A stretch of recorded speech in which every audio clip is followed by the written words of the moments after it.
This wasn't some cold, stillborn tragedy. Doctors confirmed the chilling truth.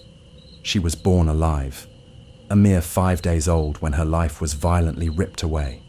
Police were swift to act, launching what they dubbed Operation Natal, a desperate, relentless hunt for justice for the tiny victim. The early indications were clear, sickeningly so. Her death was of a violent nature. There were whispers, growing louder with every piece of evidence, that she had been beheaded, her tiny body callously tossed into the refuse.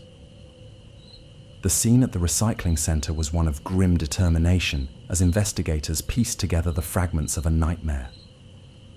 Specialist police dogs, trained to detect the faintest trace of biological remains, were brought in, their keen senses guiding officers to every horrific fragment. Tests soon painted a terrifying timeline.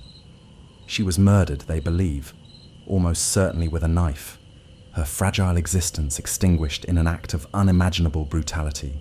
Her remains, fragmented and scattered, told a story of grotesque violence. The trail of terror led them back, following the origin of the rubbish. It had been dumped that very December evening into a container in the Vallecas neighborhood, an ordinary area now stained by an extraordinary evil. DNA tests on the infant's corpse whispered another crucial clue. She was of Latin American or subtropical origin. This detail narrowed the focus of the hunt, leading investigators to believe the monster responsible, her own mother, was likely born in a South American country. Police appealed to the community, desperate for any shred of information. Had anyone seen an immigrant woman in the Vallecas area, noticeably pregnant in the final months of last year? Investigators are convinced this woman, estimated to be around 40 years old, holds the key to this unspeakable crime. The case remains agonizingly open, a shadow hanging over the city. The plea echoes, a haunting request for anyone at all, who might have information to come forward. Because somewhere out there, the truth of this 5-day-old baby's horrific end still waits to be fully uncovered. The silence of the Majorcan home was shattered not by a scream, but by the chilling discovery within its walls.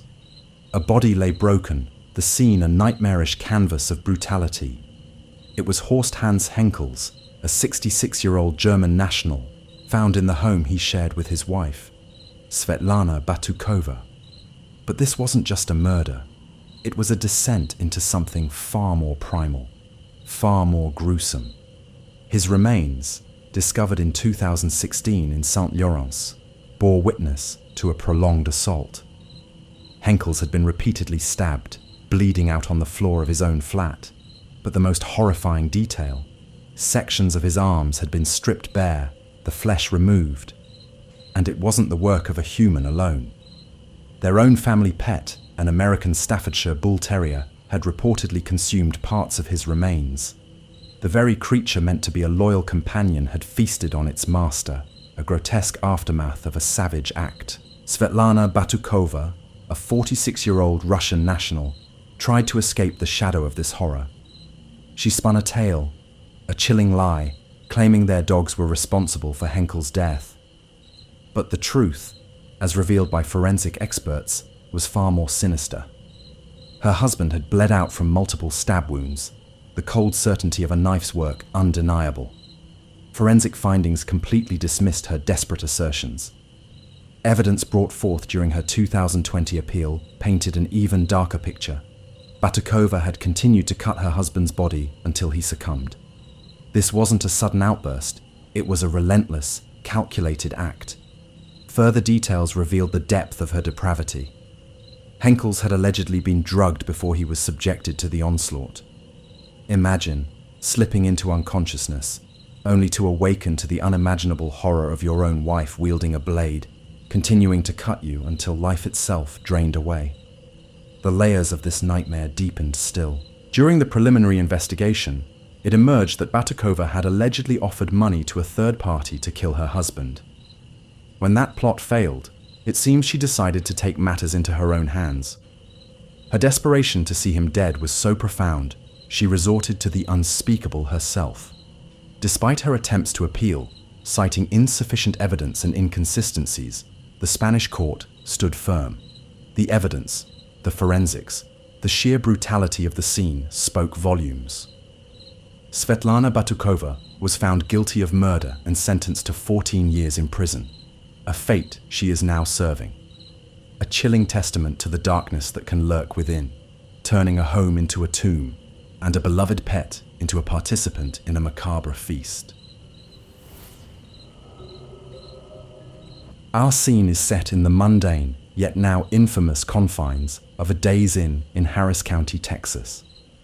A place of temporary stays, transformed into a permanent nightmare. It was here, in the year 2024, that a discovery was made that shook the very foundations of parental trust. The lifeless body of 4-month-old Brookelyn, found dead inside a dresser drawer. Imagine the scene, if you dare. A small, helpless life, extinguished not by accident, but by a sinister design. The details, as they emerged from court documents, paint a picture of deliberate, chilling intent. Her parents, Jeremy Fancher and Destiny Campos, now stand accused of murder. The allegations are horrifying. They purportedly placed Brookelyn in enclosed dresser drawers, then, with a depraved calmness, muffled the sounds of her desperate cries by sealing the edges of the drawers with towels. The result? Unspeakable. The child suffocated in that drawer. What twisted narrative could possibly explain such an act? Both parents, in the immediate aftermath of Brookelyn's death, spun tales that were not just conflicting, but deeply unsettling. A month before his arrest, Jeremy Fancher reached out to a reporter, claiming he did everything he could to save his daughter. He described leaving the motel to get food, only to return to a horror he supposedly didn't orchestrate. Fancher's version is a chilling tableau. He stated that when he left, Brookelyn was fine, asleep. He claims upon his return, he found Campos and their 18-month-old son awake. But as he approached the dresser, perhaps sensing the impending horror, Campos allegedly fled into the hallway, screaming that he had killed their daughter. He maintains he grabbed Brookelyn and immediately began giving CPR. But this story, stark as it is, clashes with the equally disturbing account given by Brookelyn's mother, Destiny Campos. 2 months before their arrests, Campos told the same reporter a completely different story. She remembered Fancher taking Brookelyn to the store with him before the child died. 2 parents, 2 wildly different accounts of the same horrific event. A web of accusations and denials, where the only undisputed truth is the tragic loss of a tiny life. The arrests followed swiftly. Fancher was apprehended in San Angelo, Campos, the day before. Even Fancher's new girlfriend, Marilyn Jennifer Mork, faced charges for allegedly helping him evade capture, though she has since been released on bond. But perhaps the most agonizing perspective comes from Brookelyn's maternal grandmother, Lisa Farrell. Her words paint a picture of profound grief and a chilling lack of it from her own daughter. Farrell recounted Campos acting strangely after Brookelyn's death. When questioned, the grandmother observed that Campos wasn't crying real tears. Instead, she just rubbed her face and did that fake sniffle stuff, repeating only, "I'm sorry, Mum. I am sorry, Mum." The grandmother's pain is palpable, her condemnation absolute. "I hope they spend the duration of the time that Brookelyn lost in jail," Farrell declared. She mourned every milestone Brookelyn would never see. She's never going to have her graduation, she's not going to have a prom, she is never going to have a wedding, she's never going to have her firstborn. All, in her words, lost because of their stupidity. And then, the final, most disturbing revelation. At her probable cause hearing, Destiny Campos was reportedly 7 months pregnant. And a judge in that hearing revealed a chilling statement Campos allegedly made to a witness. Her new pregnancy would replace the loss of her daughter. A new life, treated as a mere commodity, a replacement for a child allegedly suffocated in a dresser drawer. This isn't just a story of tragedy, it's a chilling glimpse into a darkness that defies comprehension. The echoes of Brooklyn's silenced cries remain, a haunting reminder of the horror that can fester behind closed motel doors. The horror unfolded on an unsuspecting Sunday. A man, 37-year-old Steve Stevens, stalked the streets of Cleveland, a dark impulse simmering beneath the surface. He found his victim, 74-year-old Robert Godwin, simply walking home from an Easter lunch. In an unthinkable act of terror, Stevens randomly shot the grandfather, but the true chilling depth of his act was yet to be revealed. He didn't just commit murder, he broadcast it to the world, posting the video of his crime to Facebook. This was a man who, in other grim videos, claimed he had just snapped, muttering about gambling debts and a broken relationship. He was a case manager for a children's mental health facility, a fact that only deepens the disturbing mystery of his sudden descent. As the chilling footage spread, a desperate manhunt began. The fugitive was a ghost in the machine. His mobile phone signal last tracked hundreds of miles away in Erie, Pennsylvania. Authorities were swamped with over 400 tips, some from as far as Texas, all pointing to a collective public fear and a desperate desire for capture. A substantial reward, up to $50,000, was offered for any information that could lead to his arrest. Even the victim's family, in an almost surreal display of grace, publicly forgave the killer and urged him to surrender. Then, on a Tuesday morning, the elusive killer emerged from the shadows in the most mundane of settings, a drive-through McDonald's in Erie. Employees recognized the face of terror that had haunted the news for days. He ordered a 20-piece McNuggets and a large order of fries, a surreal moment of everyday life intersecting with a monstrous reality. The quick-thinking workers held his fries, subtly stalling, as they made the crucial call to 911.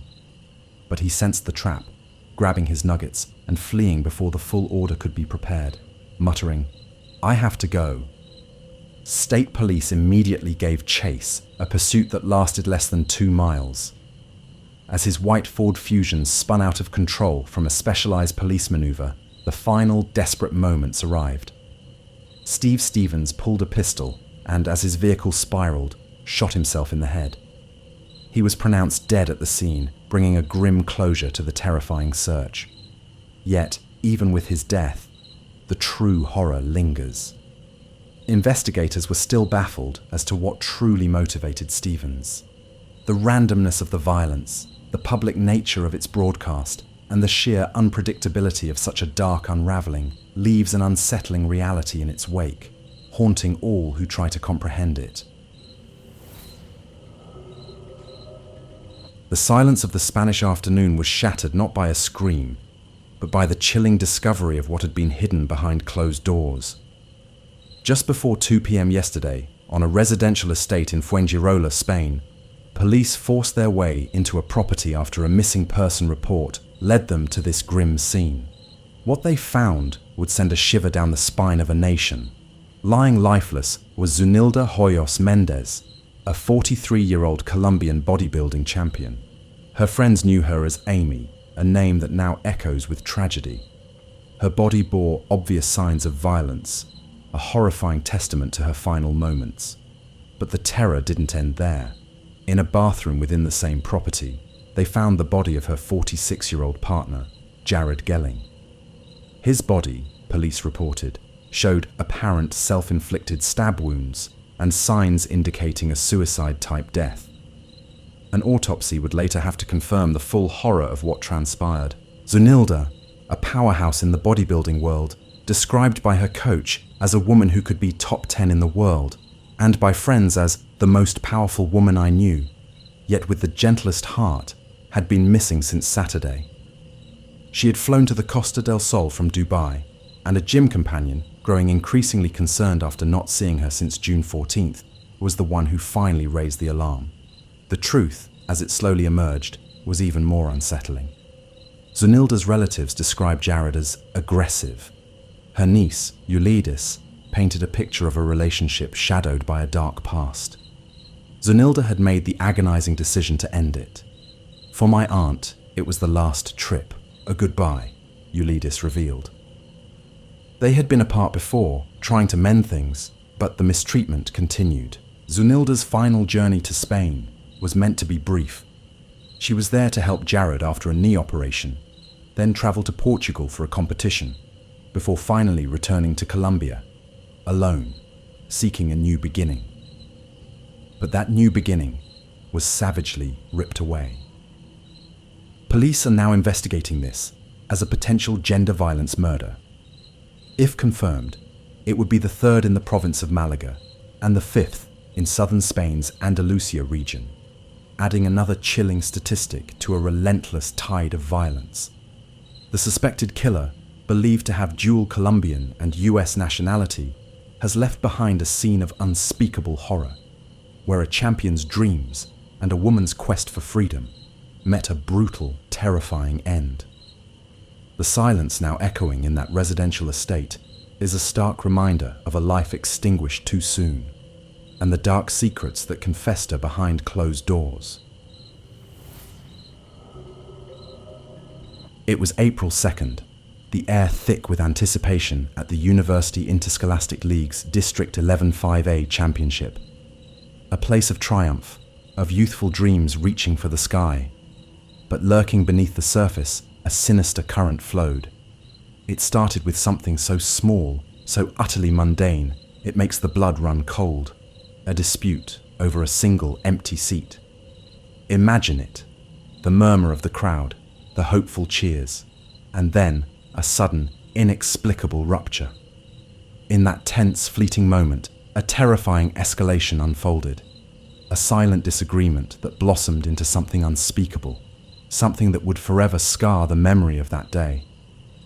In that dreadful instant, a life was violently extinguished. Austin Metcalf, his very existence stolen in a horrifying flash. And the one accused of this monstrous act, a 17-year-old athlete, Carmelo Anthony, a young man whose future, once bright with promise, was suddenly plunged into an irreversible darkness. The casual cruelty of fate, turning a sporting event into a scene of unspeakable horror. For weeks, the shadow of what transpired on that April day lengthened. A team, led by a man named Willis, meticulously gathered the grim details, presenting a narrative of death and despair to a grand jury. And then, the verdict came down, heavy as a tombstone. A first-degree murder indictment against Carmelo Anthony. A formal pronouncement, a judicial declaration that echoes the finality of a life taken.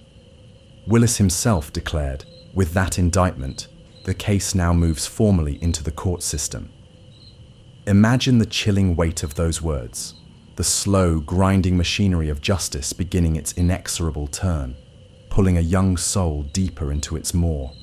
The stakes are terrifyingly high, for if Carmelo Anthony is found guilty, he faces the most dreadful of fates, up to life in prison.